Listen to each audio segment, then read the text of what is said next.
One consideration for fans attending any convention is the relative expense. You may have travel involved. Certainly, there's going to be lodging, food, and of course, whatever the registration fee is for that particular show. And as we all know, that can sometimes be fairly excessive. So, Discon 3, because Worldcons generally tend to be events that take consideration on their fans and want to make sure that we have as many people able to come out as possible, has developed a wonderful way to help people get to the show who may not otherwise be able to attend. So joining us for this particular segment is Discon 3 co-chair Colette Fozard, and she's going to tell us about Capitalize, the fan fund. Welcome, Colette. Thank you so much, Ulysses, for having me here.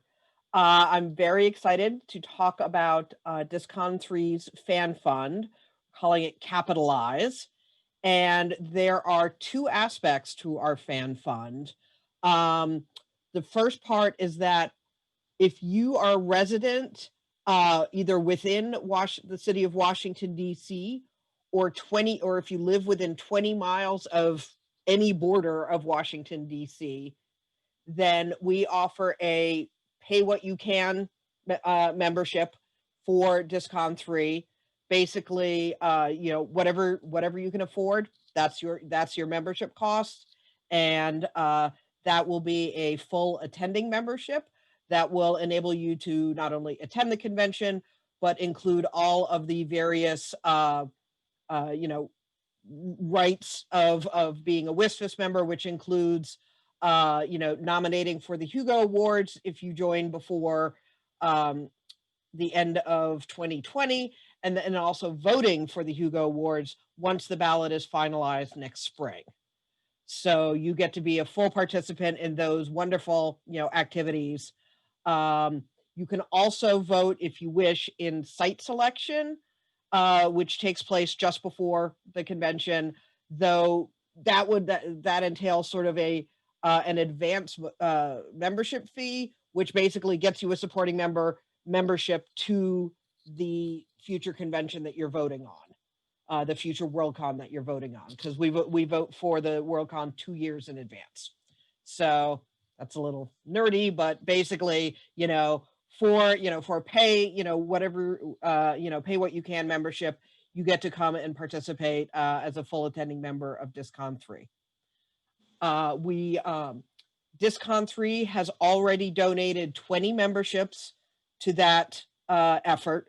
So those memberships are there, and we really encourage local residents, both within DC and in the immediate surrounding areas, to please apply for them.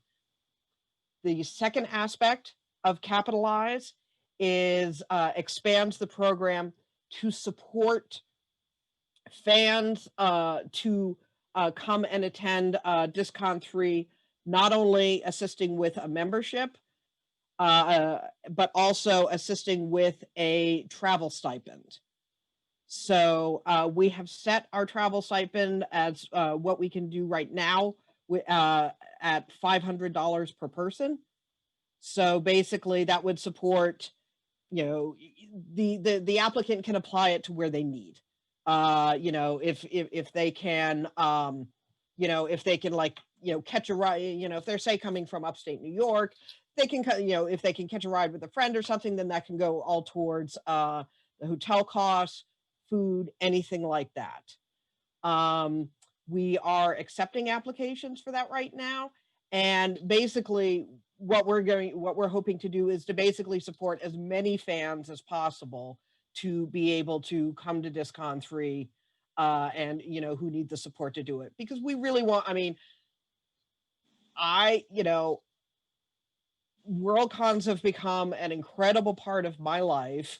And not just because of co-chair and all of that, but also I have so many friends from around the world who I've met, who I've sort of worked in the trenches with on Worldcons, who I chat with, by text or over Facebook or anything. And so, as a co-chair of Discon III, I want to do everything I can to sort of introduce Worldcon and help people come and enjoy a Worldcon, and hopefully build those same lifelong connections that I've been very fortunate to have.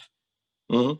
Now, there's another aspect to this where if you happen to be somebody who has greater resources, you can also donate to capitalize and support somebody coming to Worldcon.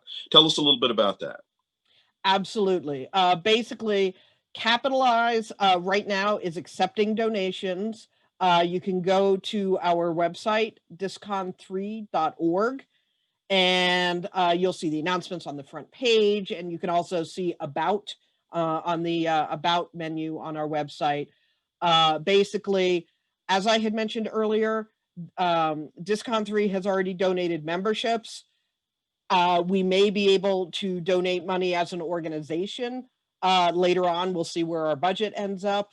But right now, the funding aspect of it is relying on personal donations.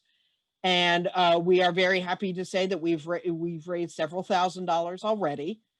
And also that any donation, if you are a U.S. resident, any donation made to Capitalize is deductible under your whatever your tax situation is, as the organization that is sponsoring Discon 3 is a 501c3 tax exempt organization.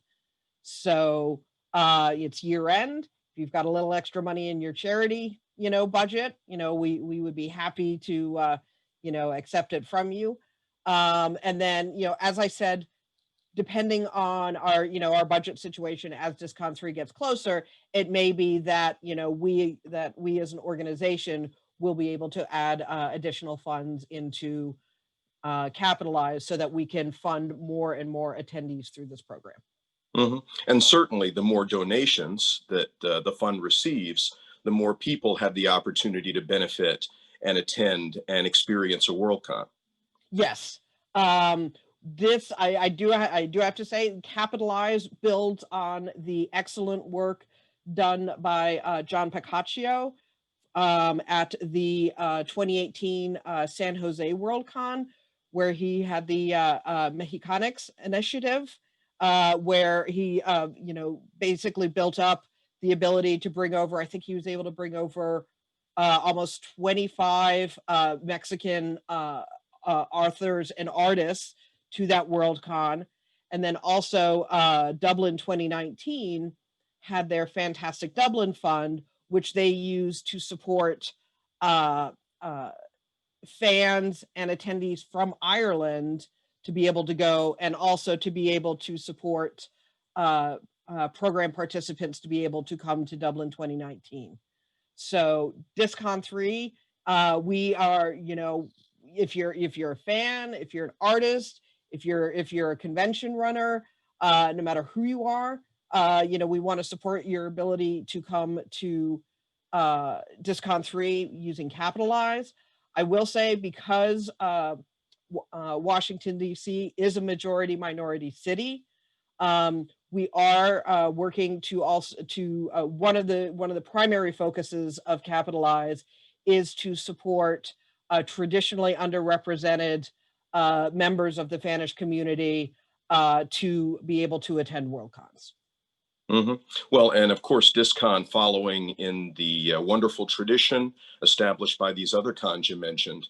And, I think it's so important to be able to perform that kind of outreach and make sure that as many people, in fact, folks who might not have been to a Worldcon before, who've only seen these other commerce-driven conventions, Yeah. and don't know what a real con is like, get the opportunity to come out. So, Colette, let's say that I'm watching now and I've got fat, deep pockets. What do I need to do to be able to donate right now before the end of the year?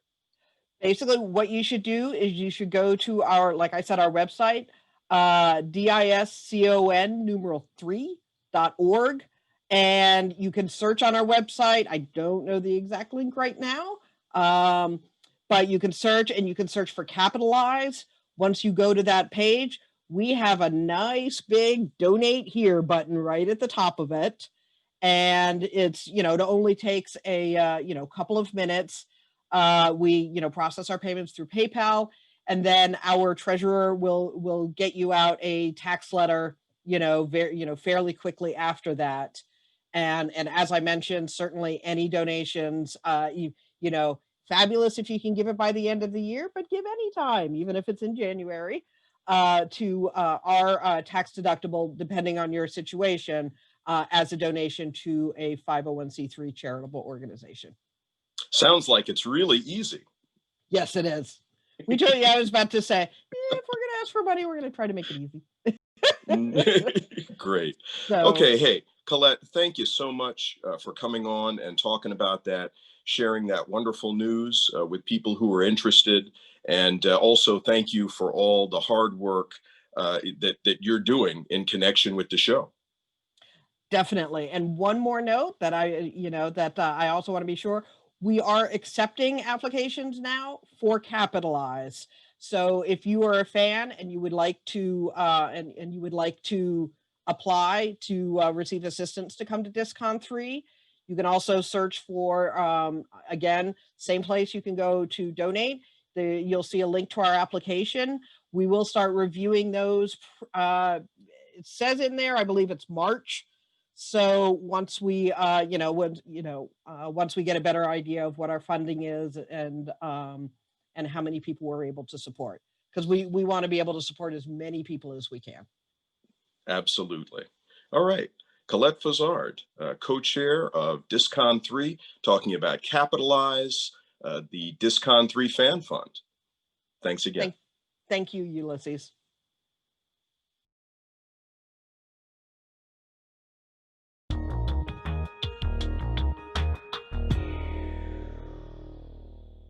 I'd like to welcome our panel of esteemed authors, headed up by Discon 3's Hugo co-host, Malka Older. Joining her is Meg Elison, Analee Newitz, and Sabrina Vourvoulias. Malka is a writer, academic, and aid worker. She is currently a faculty associate at Arizona State University School for the Future of Innovation in Society, and an associate researcher at the Centre de Sociologie des Organisations, and has spoken at venues such as South by Southwest, the Personal Democracy Forum, the FWD 50 Conference, and the Hamburg International Summer Festival on topics including democracy, data, narrative disorder, and speculative resistance. Meg is a California Bay Area author and essayist. She writes science fiction and horror, as well as feminist essays and cultural criticism. Her work has been on the Otherwise long list, nominated for the Audi Award, and won the Philip K. Dick Award.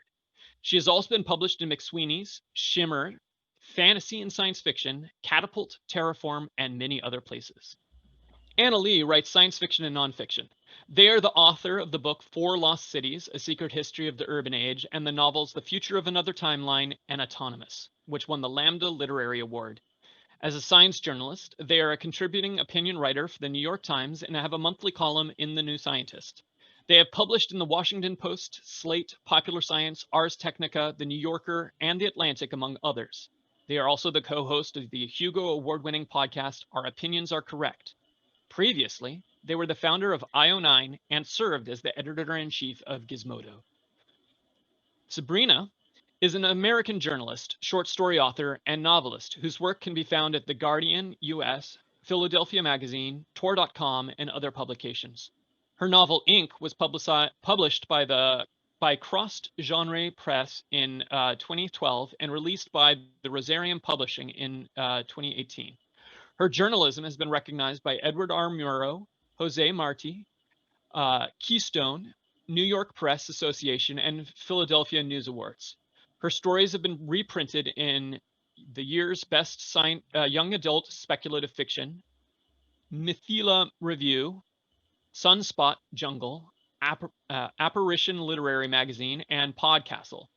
Vourvoulias lives in the Philadelphia area with her husband and daughter. Welcome to you all. Thank you. Yeah, thanks for having us. Good to be here. So today we're talking about dystopias, particularly how realistic are the dystopias that we read.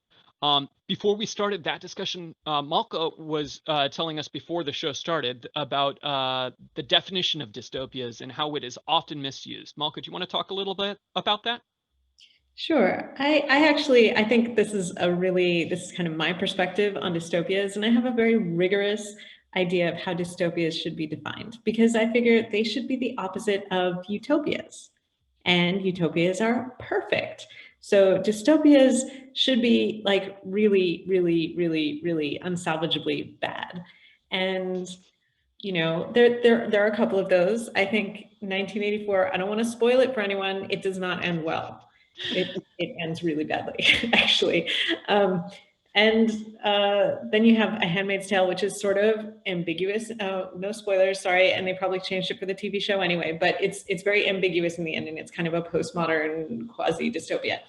But a lot of the more recent versions where the label dystopia gets thrown around a lot are really not stories about dystopia. They're stories about resistance.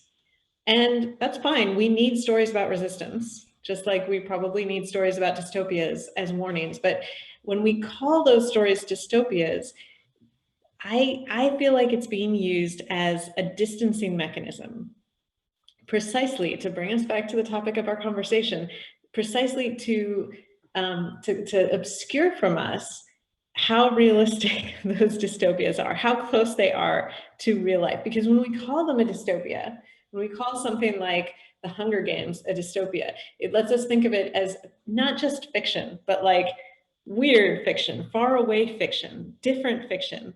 And we don't have to think about the fact that there are, in fact, child soldiers, and there are people who are starving while other people who have some connection and responsibility for their welfare are forcing themselves to eat more for fun. So that's why I have kind of these strong feelings about the way we use that word, and how we should be much more conscious about what we put that label on, and then how we think about those works.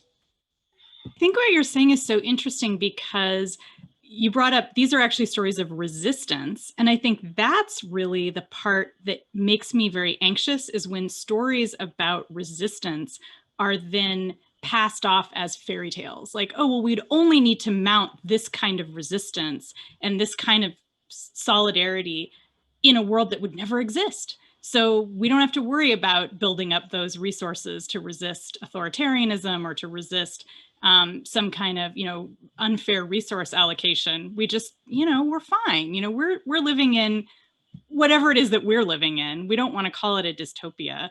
And so I guess like that kind of brings me to a question maybe that all of us can think about, which is, what do we want to call these stories? Do we want to call them warnings? Do we want to call them realism? Are they stories of resistance? Like what's a better way to think about them? I think it's really tempting to class all dystopias or even all stories of resistance as the same type of thing. And the truth is that they are all of those things. Some of them are legitimately trying to warn people or trying to show them what a structured resistance might look like. I think you can even make that argument about the Hunger Games. Yeah. And then some of them are meant to be realism. And the dystopia that I put in my pocket to talk about today was The Stand by Stephen King. And rereading it during this particular pandemic, it being one of the iconic novels about pandemic, was really interesting for the things that I thought were extremely realistic and the things that I thought that were expressions of a paranoia that is now extinct among people in the US. So I don't think it's any one thing. I think dystopia, like Malka says, is far too broad a term, but it would be just as broad to say that they are all warnings, or that they're all realism, or that even that they're all acting out our subconscious dread about the future. Yeah, I feel like labeling them fantastical dystopia in some way replicates, at least with the young adult ones that I've read, the fantastical elements of the resistance. Mm. Having grown up in Guatemala under an authoritarian regime during a 36-year undeclared civil war, I think it's a little one of the things that is problematic for me in reading a lot of the YA dystopias is really how unrealistic the resistance is and its creation. So I don't think, I don't want to get rid of the term dystopia to replace it with something more realistic, because I feel the fantastical is such a strong element of these whatever they are dystopias. Yeah, I hear you on that. That fantastical element for the young adult audience, I feel sort of brings them in. And I think that a lot of it for young adult audiences is making it palatable to get engaged in that resistance, and they're really instructional about questioning authority and are targeted at folks who are just developing the capacity for challenging authority in their heads and thinking through those thoughts. And how do you guys how do you feel that that works? I think a lot of the fantastical elements that are included in especially YA dystopian novels are highly symbolic, whereas it might be too gritty and too depressing to have a book like even say Harry Potter about the control of people's access to clean water, for example. But if you put it in different terms, if you make it into magic, then kids connect with it and they know what you're saying. They understand that people's right to life is being attacked, but that extra layer of the fantastic, it's the spoonful of sugar that helps the medicine go down. It not only draws them in, but it makes it readable. I remember, like, I read a lot of unrelenting horror and terrible things as a kid, and I would never restrict a young reader from any of that, but it's also, it shapes the way you think, and it is difficult to labor under it continuously, and sometimes you just need somebody to find a dragon and make friends with it. I think Yeah. it's because a number of those, I'm thinking now of the Maze Runner.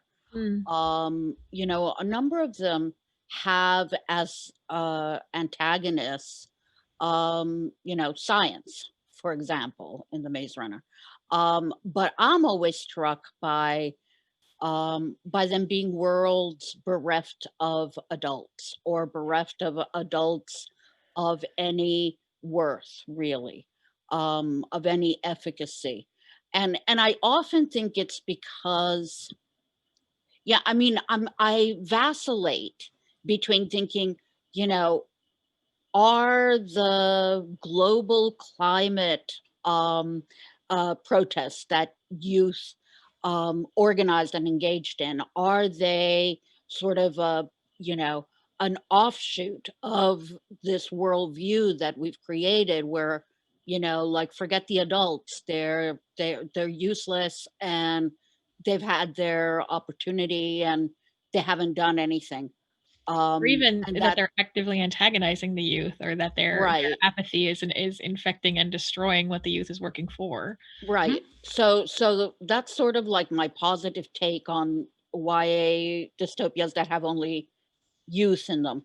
My negative one is that it's a very white conception of things, and even though we have lots of young climate change activists, not all of them are divested from their elders and their cultures. I'm thinking about young waterkeeper who's a First Nations 15-year-old, Mm. whose name I've of course forgotten, who is clearly, when she talks about climate change and when she talks about protecting water, it's part of a community that includes elders that she's talking about. And I think, that's one of the distressing aspects of looking at YA dystopias. And at the same time, I think I mentioned this in an earlier email, I like to contrast that with Children of Men, the movie, not the book, because the book is significantly different. You know, from a Mexican director, Alfonso Cuarón, and a movie I absolutely love because of its foresight in terms of immigration, but a movie that actually posits the young people as a chaotic, destructive force without any guidance. And so it's sort of the shadow opposite of these YA dystopias. And I'm wondering what you feel the dynamics are in, like, The Stand, which I read too long ago to remember much about it in terms of the youth and adult ratio of things. It is a quirk of Stephen King that he is uninterested in youth unless it can act in a sacrificial or shamanistic role. So he very rarely writes about what children want or what they can achieve, a notable exception being Children of the Corn, and we all know how that goes. Or It. There is one teenage character in The Stand who is pitied and vilified, as Stephen King often does with fat characters, because fatness indicates a failing of moral character. And there is one child who has a developmental disability, and because of it has a psychic ability as well. He often writes those things as connected in his works. So King puts the responsibility for fighting the fight and reconstructing the world squarely in the hands of people who are in the prime of their lives, which is to say almost overwhelmingly white people between 25 and 40. So it's rather moot. He puts all of the wisdom in the older generation and all of the work on the working age adults. It doesn't really function. I was thinking in kind of a larger historical picture about this question of getting rid of adults or getting rid of children, which is there was this whole story cycle in the 1960s with things like Logan's Run, for example, which then became a film, I think, in the 70s, where the nightmare is that that anyone over 30 will be killed off, or that the adults will be eliminated. And we see this like in a bunch of stories, and you see it in Star Trek, and you see it in a bunch of, where it's like, oh my God, all the adults are gone, and it's a nightmare, and there's all of these kind of stories about like, how do we figure out which adults we're going to kill, and how do we kill them, and how do we trick them into killing themselves, and what like is the corruption. Yeah, exactly. And so I think that I wonder if these two types of stories are basically telling the same story, which is staging cultural change as generational conflict, which is not how cultural change works. I mean, we've had these moments where we've had youth rebellion, and because the youth rebellion is sexy, or it's associated with commodities that we like, or it's associated with fashions that become popular, we're like, oh, it's all the youth. And of course it is. Of course, youth are involved in rebellion, but so are old people, so are middle-aged people, so are politicians and teachers and janitors, and so I think that there's a way in which this becomes the symbolic language that we use to tell stories of revolution and to tell stories of resistance, is to stage it as this very simple battle between the old and the new, and forgetting all of the things that we learn from real life politics, which is that young people can lead conservative, oppressive regimes. We always have new, I think it's so funny when people say, well, the millennials are going to come along and clean up all of these problems we have in the US, and the older people will die out and we won't have any more of these problems. And it's like, no, because the young people are just as diverse as old people in terms of their political positions. And sometimes they're even more fiercely authoritarian. So I think that that's what we're really seeing, is ways of telling this story that break it down so that either you have a simple bad guy who's a monster, or you have a simple conflict that's easy to stage. It's mom and dad versus kid. It's grownups versus teens. And watch out, because the teens might take like a special root and grow 50 feet tall. Oh no! I think it's a root that they eat. I forget how those teenagers in the 50s got to be 50 feet tall, but I thought it was radiation. Isn't it always radiation? It's probably radiation. Yeah. Always is. Teenagers, Godzilla. Got a mom. Yeah, dangerous, large creatures. So, yeah. This is making me think of another sort of dystopia movie, which is Ishiguro's Never Let Me Go. I haven't seen the movie. I don't know how different it is. The book is astonishingly good and horrifying. And the movie is also like the adults, you know, cannibalize the kids. Not all the kids, but still, they you know, there's the not being able to grow old is very strong there. But I think that, you know, there's also something you mentioned, having like the single easy bad guy. But I think the YA dystopias, you know, or revolution books, the, you know, resistance books. The other big thing is that having the single hero, right? The like one, whether it's a figurehead, and I should say at this point, I loved the Hunger Games books. I did not love the movies. I love the books. I just don't think that dystopia is the right label for how we should engage with them. And I do think and those books also tried to build up a kind of community around that hero. But, you know, it's a thing that we're really prone to culturally across a whole lot of different genres of, you know, this is one person who is the person that is easy for our target audience to identify with, and they are going to save the world. And that is a really big problem. And, you know, again, I come back to my classic examples of 1984 and The Handmaid's Tale, where the world does not get saved. Oh, I think The Hunger Games is a good example, especially in the books, of acknowledging that role of one person who becomes a symbol is arbitrary, that they themselves very rarely choose to become that kind of symbol. And Katniss in the books is great at constantly acknowledging the effort that it takes to make her into that symbol. It takes a team of people to manufacture and maintain an image. And I mean, if for nothing else, if for understanding labor, I think that book does a great job of explaining, like, I am not this without a costume person, without a makeup person, without a camera crew, because this person doesn't exist. Yeah, the labor of celebrity, or the labor of being like the revolutionary leader. I actually think Hunger Games is a pretty good critique of that chosen one narrative. And even the films. I mean, I've seen all the films. I thought they were great. And I do think that you can't watch those films and think, oh, Katniss is the chosen one. You know that she's suffering. You know that she doesn't want to be doing it, that she's a media creation. Like, they really drive that home. And at the end, she's kind of a shitty person, you know, like she's not making all the right choices. And we see why that is. Like, it's earned. Like, we see that she's had such a troubled life that, you know, it might be impossible for her to make those choices. But like, she's not up there being like, let's set up a democracy. You know, she's not. I mean, spoiler, but they just continue in political assassination, and she doesn't try to become a leader. She doesn't try to change the world. She just wants to get away. She wants to retire to Victor's village and never deal with this stuff again. And who can blame her? Yeah. But she's still the main focus. I mean, she's still the center of it, right? She's Frodo.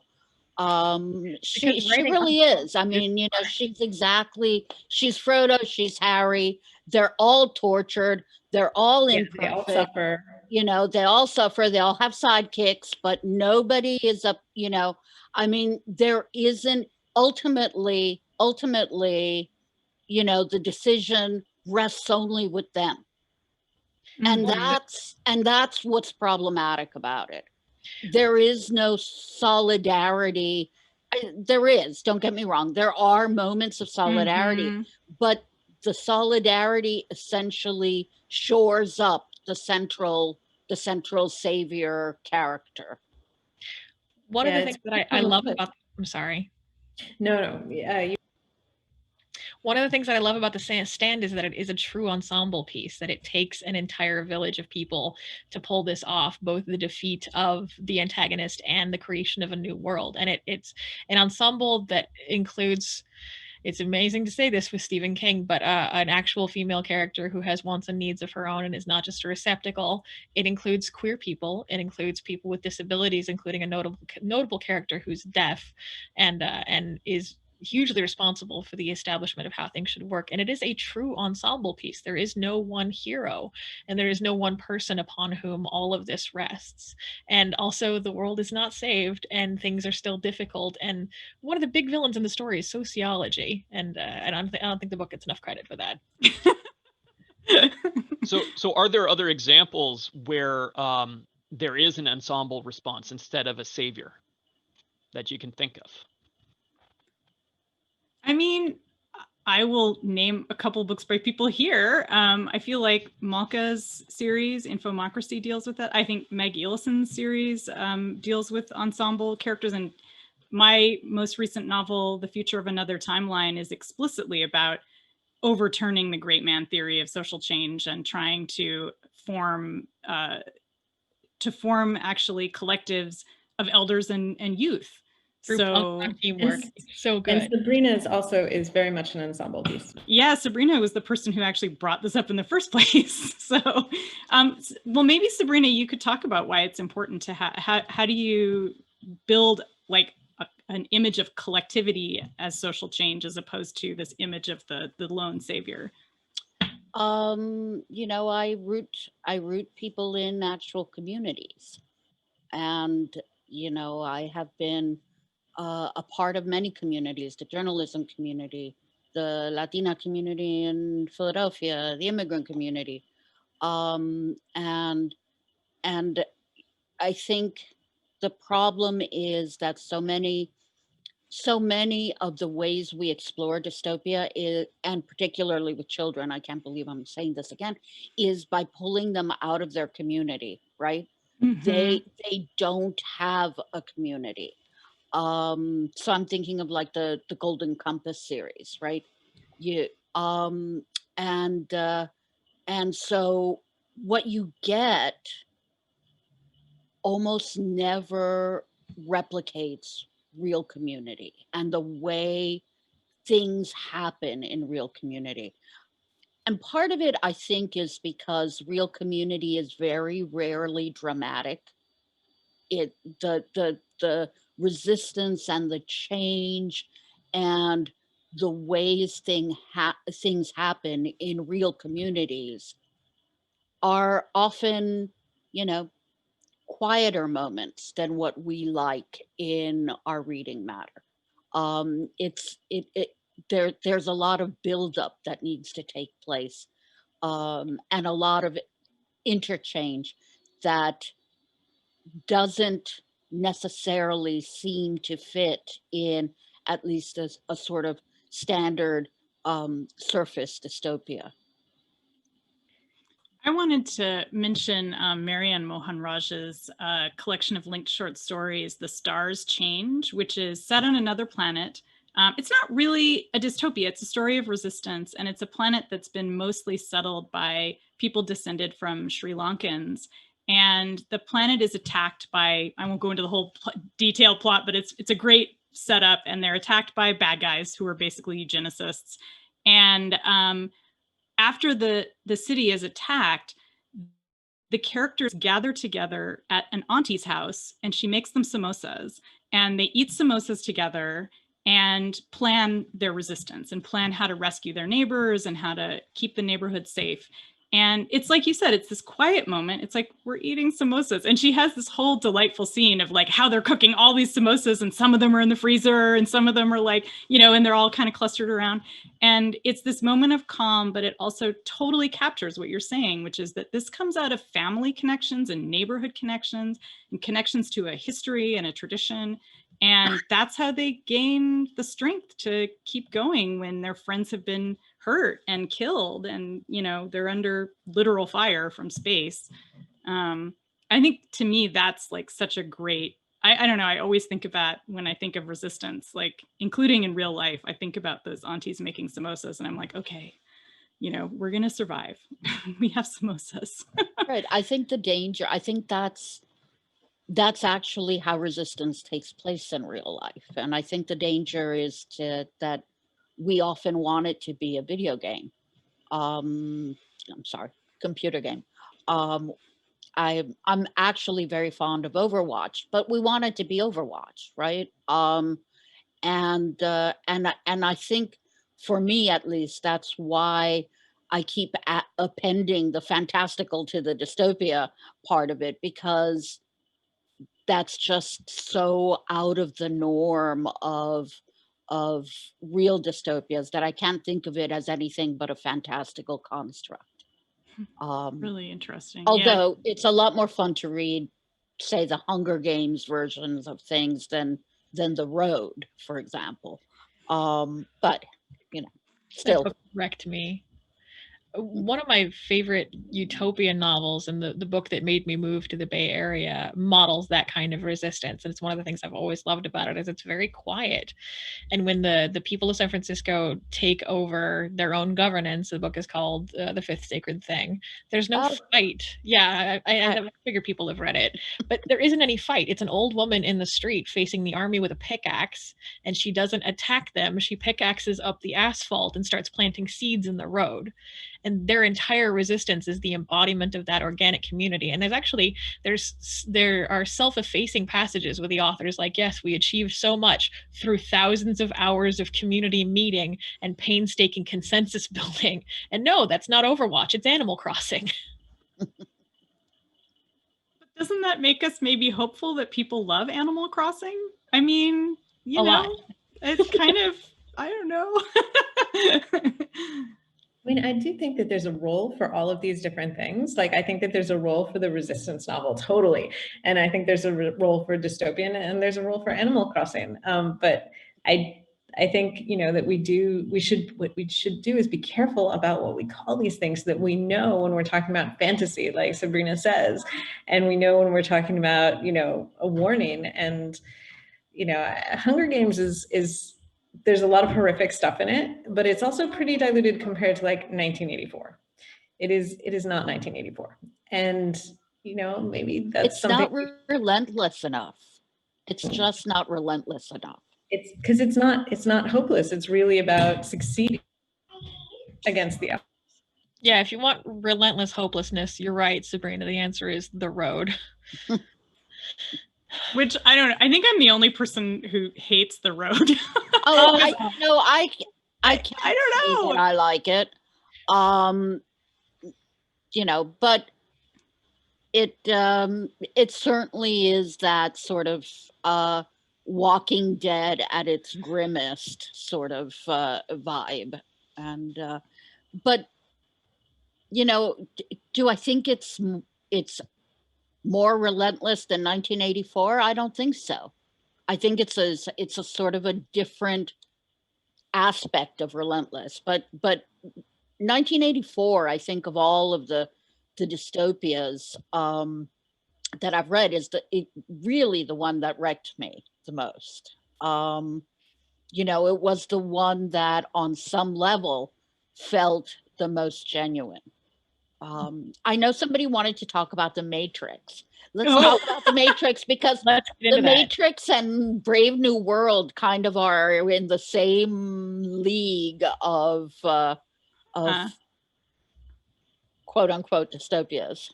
Well, I brought up The Matrix when we were talking about this on email, partly because one of the topics of this panel is realistic dystopias. And I said, well, of course, The Matrix is completely unrealistic on its face. And that's one of the things that fans love to say is, of course, when sentient machines take over, they're not going to turn us into batteries. Like that's a really bad use of humans. You know, they could be using our brains to do like processing or who knows what, right? So it is a very silly premise.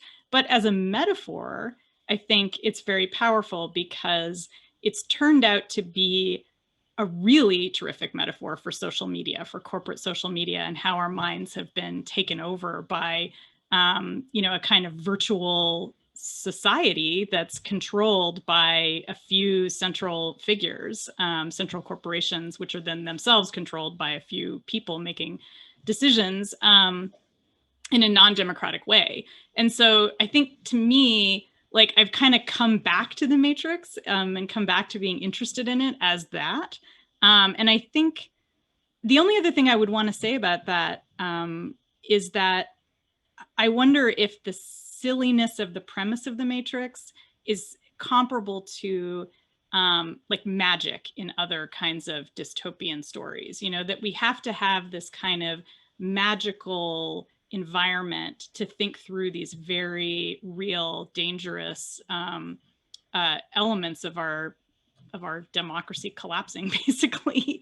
And so, yeah, I mean, but also The Matrix, my final thought on The Matrix, I guess, is that it does have a lot of problems with the idea of the chosen one, because Neo is the one.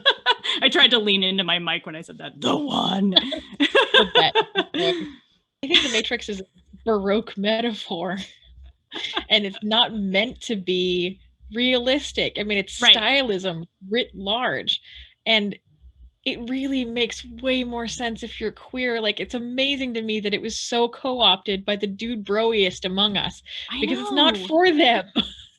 Yeah. Yeah, actually, because Lily Wachowski recently said that actually the entire movie is about being trans, and that the two of them, she and her sister Lana, wanted to make it about that, and the studios couldn't handle it, and so they're like, fine, it's about capitalism, I guess, or, you know, or corporations. But it's, I mean, I think it's an interesting model for this kind of magical otherworldly dystopia that kind of touches on, you know, fears that we have in the real world. And it is kind of it's the opposite of something like The Road, where in The Road you have an anti-chosen one. Like, you have a main dude who's like doing the dudely stuff and being a dad and all these things that men are supposed to be. And then the father and the son. And it's like, that's one of the reasons why, I mean, and here I am saying I like The Matrix, but that was one of the reasons I kind of didn't like The Road, was I felt like it was kind of doing the same thing, but The Road is hyper masculine in a way that you can't deny. Like, there is no getting away from it. There are no levels of parody. There are no levels of self-awareness. Yes. That dude literally thinks he's God and his kid is the word of God, and there's no way out of that narrative. As much as I love it, I can't excuse that. The thing about masculinity in The Matrix is that it's another layer of obscuring the self, and of metaphor, and of who we are in a constructed world versus who we are in any kind of essential way. And eventually the entire franchise destroys the ideal of essential personhood, because if we are batteries, then we are also like a combined energy source to one another, not just to the machines. So the one thing I think that The Matrix does that is politically progressive, I mean, there's a lot of politically progressive stuff, but the fact that the series ends with them being in reality and having a fight in reality, that to me meant a lot, because I think that one of the ways that we dodge the politics of these stories is by saying, like, it's all a fantasy. You know, it's like, oh, it's all in their minds. I was so worried that The Matrix was going to end with them being like, and now we're in another layer of reality. And it's like, it's all just like fantasy and illusion. It's like, no, there's actual bodies on the line. There's actual real lives and real infrastructure at stake. And so I think that's one little sliver of it being realistic and trying to bring us back to some kind of, you know, real lesson about resistance. Get through the illusion and get back to. Plus, it's so much more stylish than The Road. I don't know, the movie The Road is pretty freaking stylish. Like, it's not the same I haven't style. Seen the movie. Yeah, I know. If freezing to death in Appalachia style, then yeah, it's the runway of Virginia in the winter when you have no money. There's one other book that I'd really like to talk about, which is The Parable of the Sower. Yes. Has I mean, it's first of all, it's just such an amazing, if you want to talk about realism, or you want to talk about where we are being a dystopia, I mean, it's really very on the nose for where we are right now.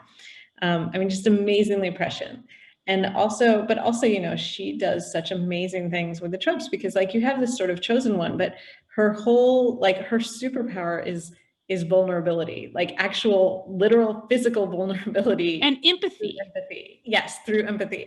And it's just such an incredible turnaround. And yes, she's kind of the chosen one, but not only do we see how hard that is, and we see it harder in the second book, even more so through the eyes of her daughter, but also it's very much her ideas, as opposed to herself, that carry it forward.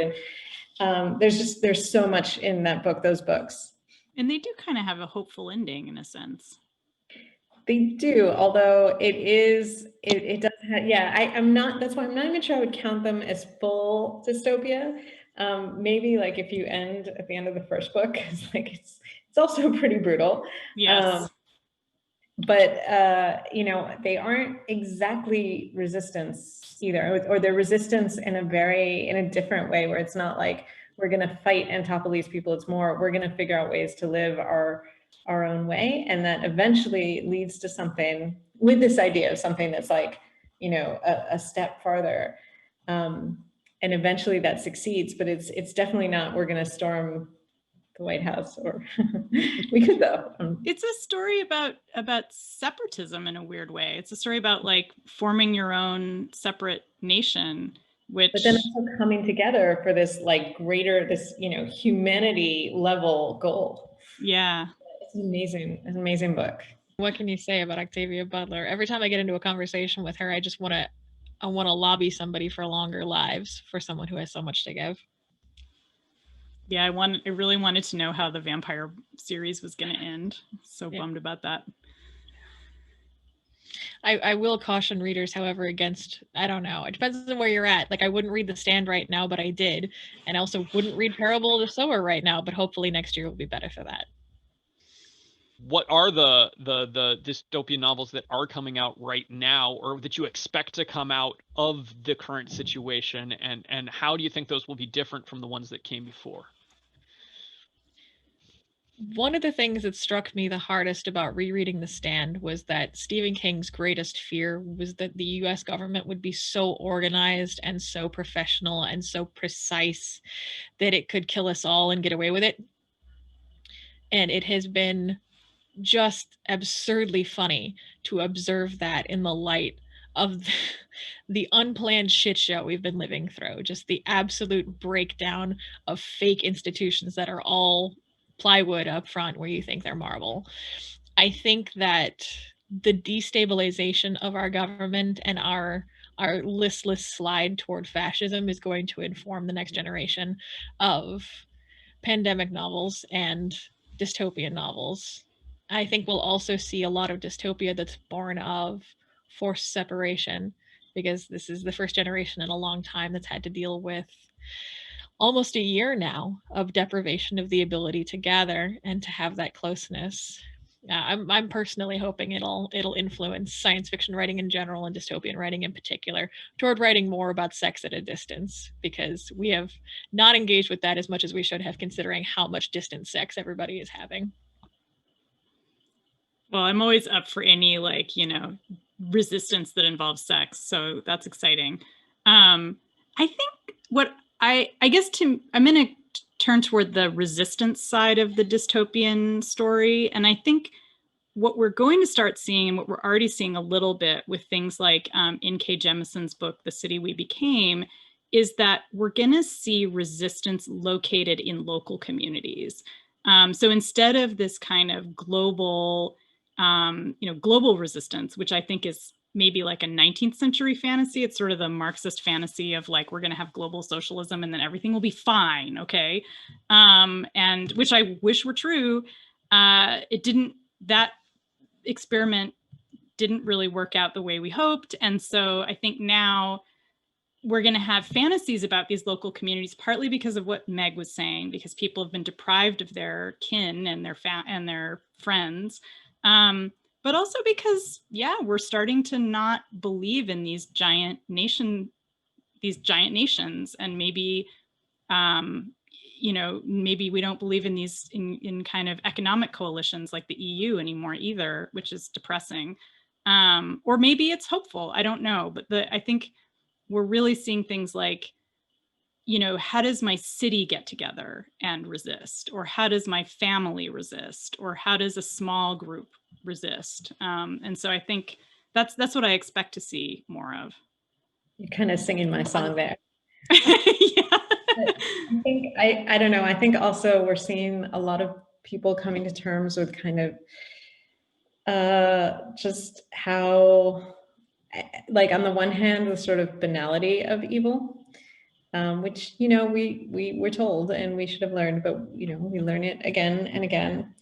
And just like how bad people can be in the negligent way, in the just like carelessly selfish way. And, you know, if we're learning that lesson, hopefully we're learning it in time to deal with things like climate change. Maybe. But I do think that's going to influence a little bit the way people write, you know, people stories that, and I hope, you know, I hope that we get a little more realistic, and it's not, you know, this one horrible bad guy who had a very bad experience once. And Now maybe he hates puppies. Yes, and probably has a visible scar with it, and also and he's definitely mean to women a lot.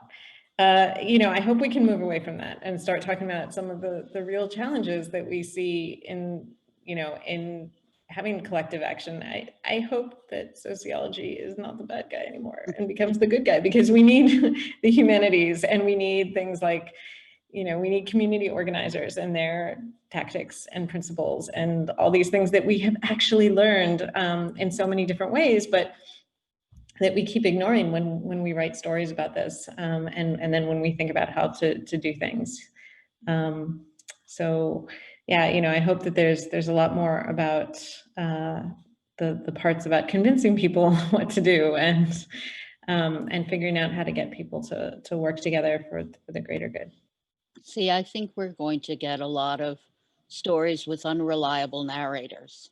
We're going to get stories with dystopias in which, you know, there's no way to determine what separate realities are going on, what reality is, because there's separate realities going on, and true believers of each kind of reality. I think that if anything we've been taught over the past year is that there is no consensus in information as we receive it, whether we're nations, neighbors, the lived experience, which we've been deprived of, the lived connection is the only reality we trust, and it's what we've been deprived of.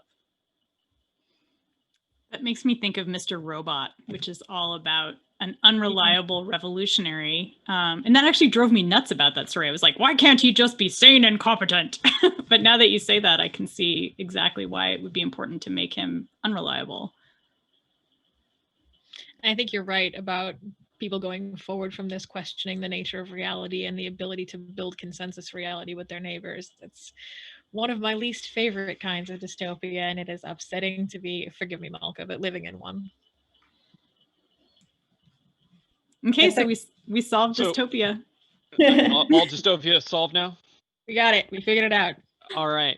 Well, then I am going to thank you all so much for coming and talking to about the realisticness of various different types of dystopias. We had a great discussion about how the savior trope has sort of narrowed the dystopia and made it less realistic to how actual change is made in reality. We talked about where we think dystopias are going to go, and we talked about some of our favorite dystopias and our least favorite dystopias, or what we call dystopias, even though they might not actually be dystopias.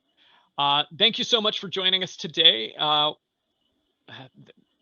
Been great to have you guys on. Thanks so much for having us. It's been a pleasure. Yeah, it was really awesome. It was great talking to you guys.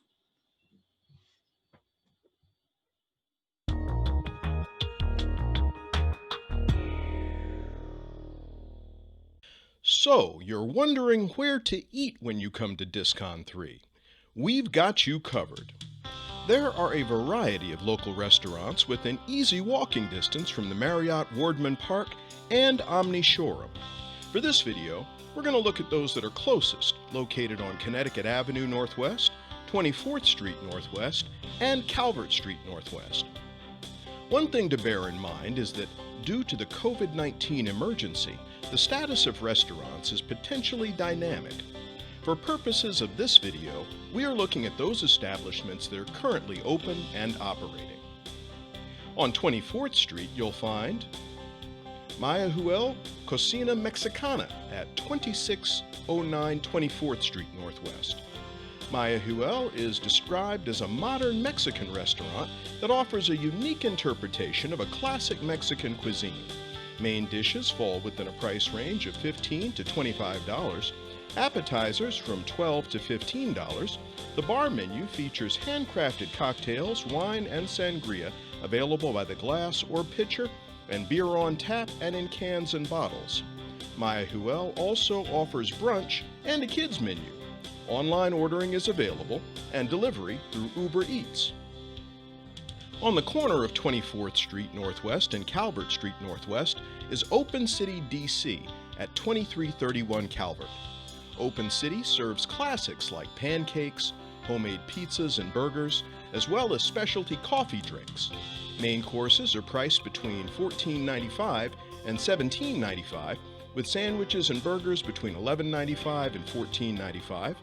Flatbreads, pizza, and calzone are between $10.95 and $16.95. Coffee drinks are $2.77 to $5.50. Pastries and desserts are available from the bakery, and there is also a kids menu. Beer and wine are available. Brunch is served all day. Open City also offers carryout and delivery. At 2600 Calvert Street Northwest is Eddie's Cafe Chinese Cuisine. Eddie's is known for its interpretation of classic Chinese dishes. Seating is outdoors only, and takeout and delivery are available. Entrees are $11.50 to $15.95. Orders may be placed online. Connecticut Avenue Northwest finds the majority of dining selections. Hot and Juicy Crawfish is at 2651 Connecticut. It's all about the seafood at Hot and Juicy. Appetizers are $4 to $14. Fried baskets are $11 to $13. Po' boy sandwiches are $11. King crab, black and green mussels, snow crab, fresh crawfish, and shrimp with heads on or off are available by the pound. There are combos and desserts. Hot and Juicy also offers classic cocktails, signature drinks, beer, wine, and soft drinks. Lebanese Taverna is at 2641 Connecticut and offers classic Eastern Mediterranean cuisine in a contemporary setting. Entrees are between $13 and $35. Appetizers are between $6.50 and $14. Party platters and catering are available. Nanwai's Fine Indian Cuisine is at 2635 Connecticut and is a fine dining restaurant. It offers recipes from India's rich culture and culinary traditions.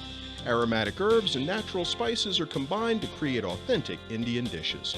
Appetizers are $6 to $11. Entrees are $14 to $28. Gluten-free and vegan selections are available. Online orders are available for pickup. Umi Japanese Cuisine is at 2625 Connecticut. Umi offers dining and takeout options with kitchen and sushi bar appetizers from $4.95 to $14. Sushi bar entrees are between $18 and $25. Teriyaki and chef's signature entrees are $13.95 to $26. There are also lunch specials available. You may place an order online. McIntyre's Pub is at 2621 Connecticut. They have classic pub fare, such as chicken tenders, chili, and nachos. There's also a selection of sandwiches and burgers. McIntyre serves brunch on weekends. There's also a list of seasonal brews. Burgers and sandwiches are between $12 and $16.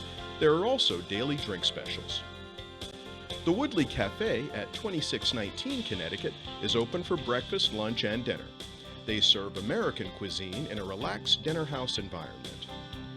Breakfast is between $9.75 and $11.75. Entrees run between $10.50 and $29. There is also a dessert menu. Takeout is available all day and orders may be placed online. The Italian's Kitchen is at 2608 Connecticut. They feature pizza, pasta, panini, calzones, and sweets. Prices run between $7.95 and $18.95. There is a kids menu. Ordering online is currently not available. District Kitchen is at 2606 Connecticut.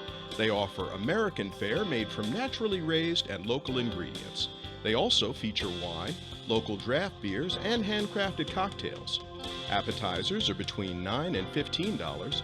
Main dishes from $14 to $27. There is also brunch and a kids menu. Wines are available by the glass or bottle. Delivery options are available. Tono Sushi at 2605 Connecticut offers pickup and delivery. They offer sushi, Japanese, and Asian appetizers and entrees for lunch and dinner. There are also Japanese desserts. Lunch is between $10 and $15.55. Dinner is between $15.55 and $39.99. A variety of platters are also available. There are also more pedestrian options available with Nando's Peri Peri Chicken, Chipotle, and McDonald's in the neighborhood. You can find more information on area dining via the Discon website. From the home page, select the tab for location and then venue on the drop-down menu.